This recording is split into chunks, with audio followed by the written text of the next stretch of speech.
एक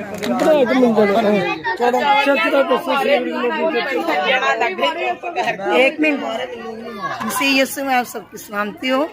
आप देख सकते हैं हमारी मसीह कौम किस हालत में है और मतासीन की तरह ये देखे बेघर हो रहे हैं। ये देख सकते हैं आप, ये मसीहों पर ये जुल्म हो रहा है बहुत ज्यादा। कहाँ है वजीर आजम, कहाँ है वो सदर? हम भी अक़लियत है, हमारी भी आवाज़ को सुना जाए। और देखिए ये जुल्म हो रहा है, ये देखे लोग रो रहे हैं, बच्चे बेघर हो गए और ये लोग पूरे घर को तोड़े। ये देखें, ये देखें,